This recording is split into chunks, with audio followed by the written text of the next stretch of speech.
esto se combina así para una matriz de 3x3. ¿Sí? Lo hacen para sus depórticos. En su caso, ¿qué pasa si ustedes tienen, porque tienen planta recortada? De repente el eje 1' aparece en el primer piso, en el segundo, pero en el tercero no. Pongamos ese caso. ¿Sí? Entonces, si solamente tendría el eje 1' para el piso 1 y 2, entonces el K3 hace 0. Y de ahí lo reemplazo con el K3 es 0. ¿Qué más afecta si es que solamente sería el primer y segundo piso? Que para el tercer piso, estos coseno, seno y grado sub 0, esto sería 0, porque no aparece en el tercer piso. ¿Sí? Si fuera ese caso. Así pueden ser con los ejes que sean recortados y con los ejes que sean recortados. Lo otro que me preguntaron es, este GI también va por cada eje, son 11 GIs, pero son 11 GIs así. En este GI, ¿por qué R1, R2 y R3 es diferente? Porque el centro de masa puede variar. De hecho, como son plantas diferentes en el primero, segundo y tercero, es lógico que el CN se mueva poco cuando calculan. Por eso es que tengo diferentes R's para cada piso.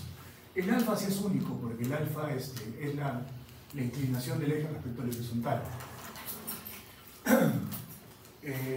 Ya. Luego me preguntaron, ¿y esta matriz de 3x3, que son 11 matrices, en algún momento se unifica? Sí, se unifica en el 5. Quiere decir que yo acá tengo 11 KLs, 11 Gs, y acá voy a tener 11 P3DJ por cada eje. En este KT ya lo que voy a hacer es sumar los 11 ejes y tener una única respuesta que va a ser mi KT o mi P3D. Es una única matriz acá porque la suma de las 11. ¿Bien? La fuerza FT, ya hemos hablado que son cuatro tipos de análisis con las excentricidades en X y Y, más o menos. Y para cada uno de esos análisis yo tengo que hallar un FT. Y acá voy a hacer el P3D, como le dije, hasta el paso 5 es independientemente si el análisis sísmico es en X y Y. Quiere decir que hasta el paso 5 es propio de la estructura, es intrínseco. Solamente depende de las coordenadas del centro de masa y de la rigidez. Pero del paso 6 hacia adelante, del 6 al 9, sí es diferente dependiendo de cuál es mi FT. Entonces, hago esto y calcularé luego desplazamientos laterales y fuerzas laterales. Y lo último que les dije, si yo tengo desplazamientos laterales, que son desplazamientos laterales absolutos, puedo restar para ver los relativos, dividirlos entre h y hay unas derivas. Y esas derivas las tendré que ver que sean menor que 7 entre 1000. Y eso por 0,75R o 0,85R para llevarlo en elástico, como les he explicado en clases anteriores. Basta que uno de los pisos, o en una de las direcciones, o en uno de los 4 análisis, no les cumpla la deriva que sea menor que 7 entre 1000, entonces lo que tendrán que hacer es mejorar el modelo, ¿sí? De hecho, le va a salir que va a tener que mejorar el modelo. A propósito, el modelo base se hace con pocas placas para que tengan que mejorarlo, ¿sí?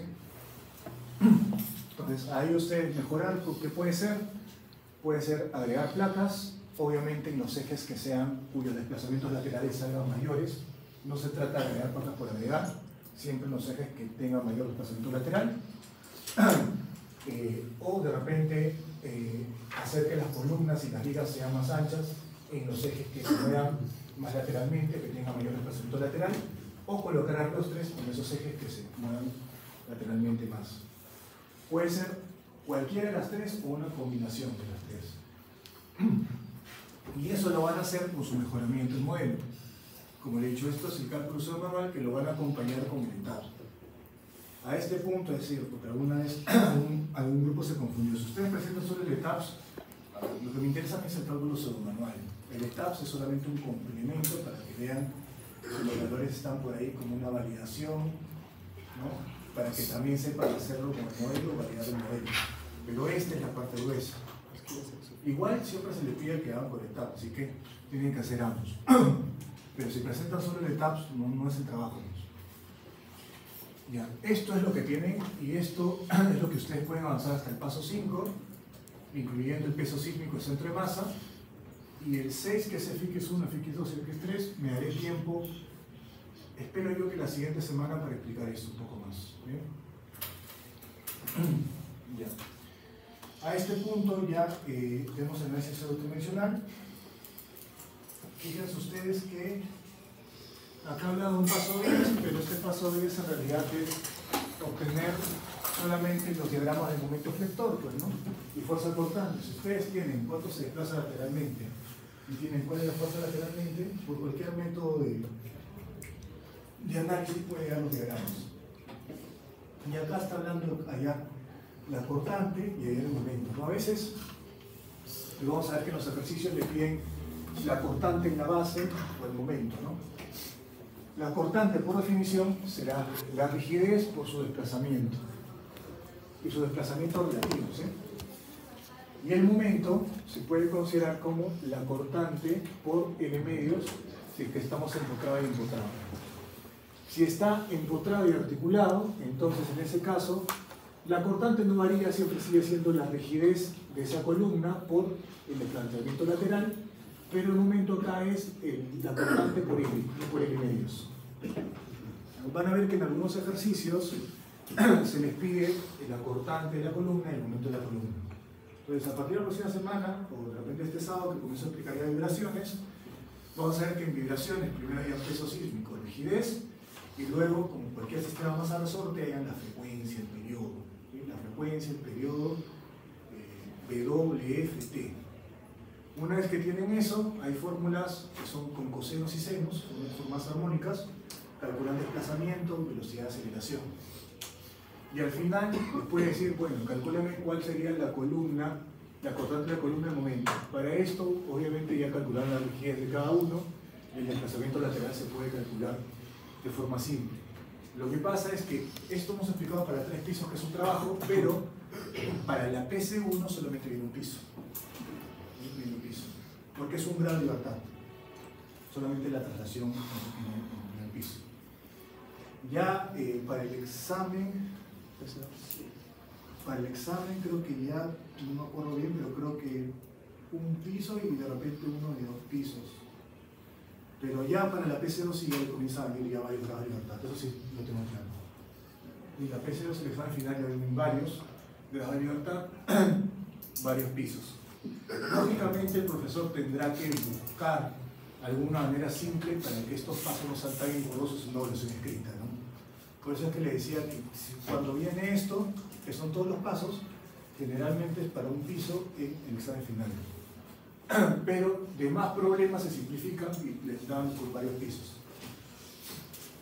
Nosotros durante el curso vamos a ver todos los valores, vamos a dar idea o explicar todos los valores para que lo calculen manualmente y puedan verificar con lo que sale del ETAPS. Fíjense que el ETAPS o el SAT, o en realidad la mayoría de programas, tiene el problema que es una caja negra, que no les muestra la matriz de rigideces como las hay.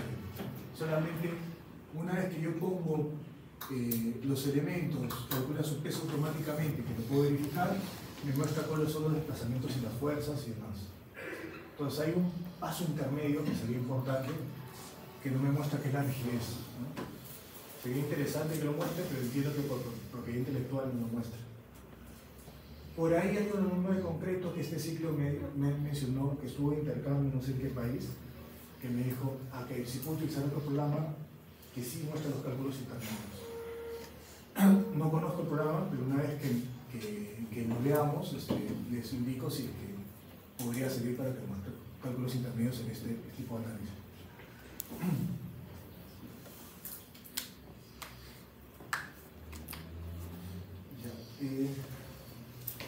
Lo que tienen es a continuación el centro de rigidez y el centro de cortante. O sea, yo les hablo del centro de masa. El centro de masa depende del peso y del centroide, ¿no? De cada elemento. El centro de rigidez es un centro desde el cual la edificación rota. Cuando el centro de masa y el centro de rigidez están más distanciados, ocurre torsión, una torsión más pronunciada. Si están justamente en el mismo punto, el centro de masa y el centro de rigidez, la torsión es nula. Solamente se traslada en X y Y. Entonces, ese es el punto, digamos, de la teoría tras esto. Todo esto tienen esta parte, tiene una pizarra. para poder ver. ¿Todos tienen la pizarra? Sí. Ya. Entonces, acá está mostrando cómo hallar el centro de rigidez y el centro de cortantes. ¿Sí? Entonces, en este caso, planteó tener coordenada el centro de rigidez, se tiene valor en caso que no exista rotación, es decir, las fuerzas produzcan sobre las traslaciones. Para ello es necesario tener un vector de momentos que es necesario para aplicar el edificio. A manera de ejemplo, se muestra una matriz pseudotridimensional para un edificio de 3 pisos con rotaciones igual a 0. Entonces, si se dan cuenta, acá es una matriz, acá es una matriz de 9 por 9, que sería su matriz de rigidez total, la que hay en el paso 5, y esta es su matriz de desplazamientos de fuerzas. Tu matriz de desplazamientos, esta es la matriz de fuerzas. Quiere decir que esto acá no es más que esto acá, el paso 7. ¿Sí? El paso 7. ¿Okay? Solamente que en este caso está considerando que teta 1, teta 2 y teta 3 es 0 para calcular el centro de rigidez si es que no hay rotación. Y ahí lo que muestra es lo siguiente. Si yo hago, ¿no? Siendo este el uso de rotación, lo despejo, recuerdan que yo tengo cuánto es la matriz de fuerza, tengo la matriz de rigidez KT o P3D, ¿no? Que era una única sola el edificio, lo despejo y tengo el desplazamiento del centro de masa sin rotación. De la forma análoga yo lo puedo tener también para el sigmo en Y, ¿no? Con la fuerza del sigmo en Y. Y allá también el desplazamiento sin rotación del centro de masa. Si tengo esos valores, luego lo que en el siguiente caso que puedo hacer, y esto es nuevo, y está bien porque complementa lo que hemos hecho, se puede reducir la matriz de la siguiente manera. Yo acá he calculado el vector de momentos, que es mx. Esto era la excentricidad por la fuerza en X, la excentricidad en Y por la fuerza en X, la excentricidad en Y por la fuerza en X2 y la excentricidad en Y por la X3. Y acá lo mismo, pero Fy y la excentricidad correspondiente. Si es que yo coloco el uso en rotación acá, ya quitando los ceros, y con la matriz de rigidez, y en este caso tengo una matriz de rigidez con esos valores reducidos, porque en realidad lo que está haciendo acá es una submatriz de lo anterior, despejo y puedo hallar la coordenada del centro de rigidez como el M o X entre el Fx, y a su vez para cada uno. Esto es teóricamente cómo calcular el centro de rigidez. Ustedes en el software van a hallar el centro de masa y el centro de rigidez, y manualmente también calculan el centro de masa por el Excel, como hemos mostrado, y el centro de rigidez lo pueden hallar así y pueden compararlo. Pero todo sale de esto, ¿sí? El paso 4 es con estos valores ya para el centro de rigidez, y ahí pueden ver un poco más. Paso 4 y paso 5, que es centro cortante y centro de rigidez. Pero en realidad hasta el paso 4. El centro de cortante también es útil, pero el centro de rigidez es más útil. Centro de rigidez y el centro de masa. Entonces hasta el paso 4 acá, ustedes lo van a calcular en el software y también solo manualmente. Por ejemplo, esto es algo nuevo respecto al otro ciclo, ¿no? El otro ciclo, solamente el centro de masa. El centro de rigidez, como la diapositiva de esto, no estaba. Así que entiéndase que está recibiendo un poco más de información, ¿no? Y además, también tomen en cuenta que yo he enseñado sismo desde el 2017-2, pero no todos los ciclos seguidos. De hecho, el ciclo pasado enseñé, y antes del ciclo pasado, por lo menos un año y medio no enseñaba. Sismo, enseñaba otros cursos. La universidad, yo soy profesor de tiempo parcial, solamente le doy mi horario, le digo el lunes a viernes de 5 a 11, y le digo sábados todo el día. Y en función de eso me asigna horas. En este caso me ha asignado que voy a dictar este ciclo concreto, sismo y mecánica. Una sección cada uno. Entonces yo no elijo qué curso dicto cada ciclo. Este ciclo me ha repetido el ciclo pasado, pero puede ser que el año que viene me dé análisis 2, y de repente no me asigno.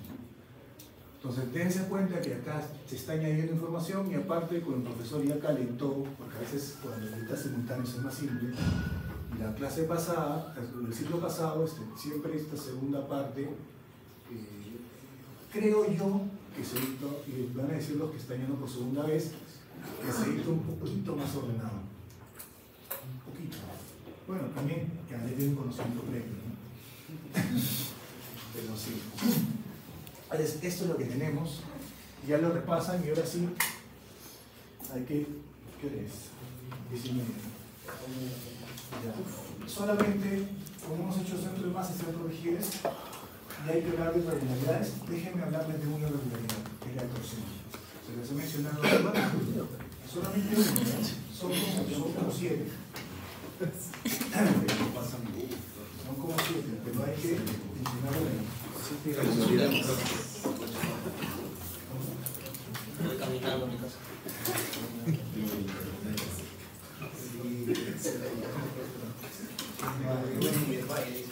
Acampamos en la universidad.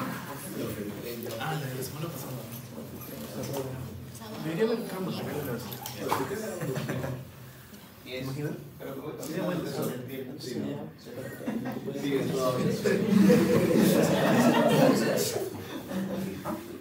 Esto que ya se amanecieron. Ah, no. No sé si lo he complicado, sí le dije al inicio de esta clase de su personal. Para que avisen, ¿no? Porque sé que algunos los recogen, otros se van solos. Caminando, sí. Que sea lo que Dios quiera.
diapositiva que estoy revisando, lo que nos faltaría sería lo del peligro de autolesión. No sé por qué no está acá irregularidades. Antes habían como 100 y pico diapositivas de irregularidades que me explicaba rápido. Y que además tengo un libro que es uno de los libros que les he pasado es un libro con todos los capítulos de irregularidades, ¿sí? Pero hay que explicarles esto porque me parece incluso con más, sobre todo si no saben crear estructuras con más idea para la estructuración. Esto es peligro sísmico, estudio probabilístico, ley de atenuación, ley de recurrencia, son leyes para estimar si es que ocurre el sismo en un hipocentro con tal magnitud y tal aceleración, cómo se sentirá a X distancia epicentral en función de eso, ¿sí? Eso es la ley de detonación, la ley de recurrencia. Hay un análisis probabilístico, esto generalmente en otros ciclos, salvo uno o dos profesores, no se tomaba tanto, ahora han ampliado esto y han puesto ejemplos, ¿sí? Déjenme hacer la pregunta con respecto a esto, porque, a ver, para mí, como punto de aplicación de esto, solamente sería si alguien va a hacer una maestría en estructuras o un doctorado, ¿no? Pero si es que no va a ser el caso, la ley de atención no la voy a aplicar nunca más y ley de recurrencia. Por eso es que yo prefería, y una de mis preguntas era, mencione 3 irregularidades y su solución. Y tengo la diapositiva del siglo pasado que sí aparece. Entonces déjeme hacer la consulta con el coordinador, pero igual yo ya le voy diciendo que sí voy a tomar irregularidades, es muy probable en su PC, ¿sí? Como parte teórica. Entonces le voy a explicar una única irregularidad que es torsión, ¿ya? De forma simple. Si no hay diapositivas, de la memoria del profesor. Listo. Fija. Bien. Sí, era una fija en realidad. Mencionar 3 irregularidades y su solución. Que se repita, profe. Si es que no aparece en esta diapositiva, volveré del siglo pasado, ¿sí? Porque, como digo, es más útil. Y Y esto de peligro, de detonación, déjenme preguntarlo, pero si es que puedo, ya lo explico después de lo que se ¿sí? Porque no, de acá les puedo... A mí me tomaban esto, pero no tiene sentido. O sea, no salvo que van a hacer un doctorado, una maestría, y aún así, esta parte es más de lo físico, ¿sí? No es tanto de los ingenieros. Entonces, irregularidades. Yo tengo una irregularidad en planta y otra en altura. ¿No? Creo que primero es en altura y luego es en planta. Tabla 8 y tabla 9 de la E030. Tabla 9. Esto, si es que lo vemos en la norma, y esto solamente voy a explicarlo acá, sería tabla 8 y tabla 9. Si vamos a salir, yo también diría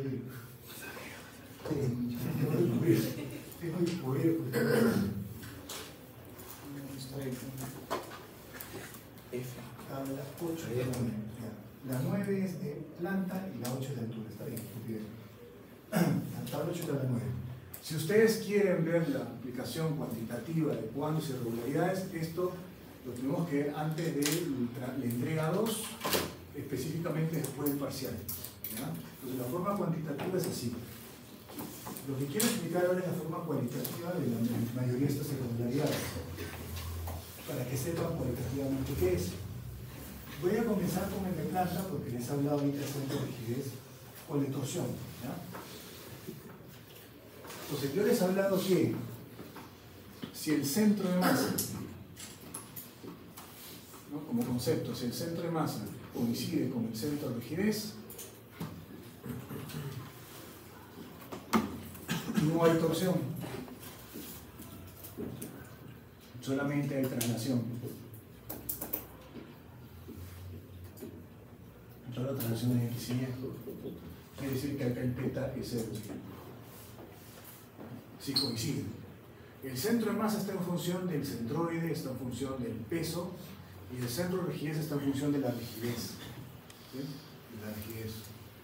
Entiéndase en simple, el centro de masa es donde se aplica, es el punto de aplicación de las fuerzas, de la fuerza sísmica, en simple, y el centro de rigidez es el punto de pivote, o sea, desde donde gira o rota la planta en Z. ¿No? Eso es. Ahora, algunos casos, ¿no? Por ejemplo, generalmente esto no se da o se da cuando yo tengo que una planta es doblemente simétrica. Cuando una planta tiene doble simetría, y no solamente hablo simetría en geometría, sino también en disposición de elementos estructurales para que la rigidez sea simétrica, o sea, no solamente a nivel de geometría, sino de rigidez. Ahí se da esto. Ha habido ciclos, hace 2 años o más, que se le da una planta completamente simétrica, ni siquiera con eje inclinado. Y a ustedes le ha tocado la suerte que le han dado eje inclinado en una planta irregular, ¿no? Entonces vamos a ver los casos que se distorsionan. Entonces, por ejemplo, casos típicos. Imagínense un lote en esquina. Un lote en esquina con una calle acá, otra calle acá, y acá tienen el vecino y el vecino. ¿Qué tiene en particularidad? Que yo en estos ejes, en general, puedo colocar la cantidad de placa que me dé la gana. Y que acá tengo 2 fachadas, ¿no? O sea, un lote en la esquina tiene 2 fachadas. Y generalmente donde tienen las fachadas, los arquitectos quieren no en placas, quieren que hayan columnas. Entonces, alguno podría decir, bueno, coloco placas así y acá solamente columnas. Y esto estaría errado por el concepto de torsión. ¿Por qué? Porque el centro de masa probablemente esté por acá, ¿sí? Pero el centro de rigidez, como esto es placa, y el centro de rigidez depende de la rigidez va a estar más acá. Ese es el centro de rigidez. Entonces va a haber acá algo que se llama también excentricidad, que no es el concepto de excentricidad de masa, sino de excentricidad como distancia del centro de masa y centro de rigidez, que mientras mayor sea va a existir torsión. Quiere decir que desde este punto va a pivotear o va a girar en Z, con lo cual en realidad le va a trasladar mucha torsión de las columnas. ¿Ya? Entonces, en estos casos, lo mejor que pueden hacer es, ya está bien, le ganan al arquitecto de repente alguna plaquita por acá, por cierto puede, alguna, ¿no? O alguna columna larga que ya hacen creer que es columna, pero es una placa. Y acá, en vez de hacer toda la placa, solamente hacen la cantidad necesaria, ¿no? La cantidad necesaria, y esto de repente le pongo una viga de apoyo, no sé. Y ahí el centro de rigidez lo acerca más al centro de masa. ¿No? De esa manera. Porque si van a colocar placa todo, va a haber casos en los cuales colocan placa todo y aún así ni siquiera le va a pasar por deriva, porque hay mucha torsión. ¿No? Y si es que le pasa por deriva cuando hagan verificación de resistencia de las columnas, las cuantías van a volar por el tema de torsión. Entonces, en estos casos, mejor colocar solamente acá la cantidad de placas necesarias, no todo, para que se acerque el centro de rigidez al centro de masa. ¿Sí? Otro ejemplo final de esto sería, por ejemplo, el caso de hoteles. En el caso de hoteles o caso de edificios altos, ustedes tienen, por ejemplo, acá placa, ¿no? La placa de ascensor, digamos que sea esta, y tengan placa de escalera por acá. Y si es un hotel, generalmente tiene 4 fachadas, ¿no? Porque los hoteles altos incluso dejan los retiros. Entonces hay un caso bien complejo, que es el Banco de Nicaragua, que tenía justamente esta disposición. Entonces, full columnas acá y placas así. El centro de masa, acá va a estar por acá, y el centro de rigidez, como solamente tengo placas en este sentido, va a estar muy por acá. Acá va a haber demasiada torsión.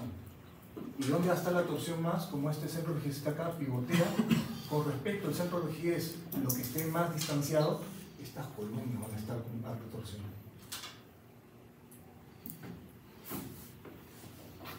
¿Ya?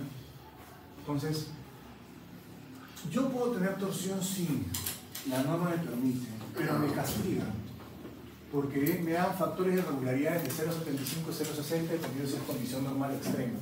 Recuerden que esas irregularidades van en la base, porque es PR era R sub 0 por I por IP. Si yo disminuyo esto, el R, estoy aumentando la cortante. Entonces, básicamente, si una estructura es irregular, le estoy haciendo como un factor de castigo para que esta cortante sea mayor. ¿Por qué? Porque las estructuras regulares se acercan más a lo que yo modelo en el software. Las irregularidades, hay una brecha entre el comportamiento real y el comportamiento del software. Entonces hay un mayor margen de seguridad, por lo cual lo están trasladando acá, aumentando la cortante. ¿Sí? Aumentando la cortante. Eso vale para todas las irregularidades. Lo que acá les voy a explicar de forma simple es la torsión. Entonces, ¿hay que tomar en cuenta el centro de masa y centro de rigidez? Sí. Esta es la forma de calcular irregularidades, pero en el 2003 había otra forma de calcular. Esta, cualitativamente, te dice el desplazamiento más, máximo desplazamiento del centro de masa, no, el máximo desplazamiento del promedio, ¿no? En el 2003 te hablaba del centro de masa, pero seguramente este tema de regularidad de torsión también se aumentará, porque no basta verificar esto, sino también habría que colocar alguna normativa o alineamiento a estas excentricidades en otras normas. ¿Sí? Eso sería lo que tenemos hasta acá. ¿Sí? Y ya siendo las 10:53 me hacen acordar por la siguiente clase, pero yo puedo tomar listas hasta 10 minutos antes, si es que no considera el sistema a todos. Esta vez ha considerado a todos. Anterior, otra clase me hacen acordar para antes de 10 minutos tomar listas. Gracias.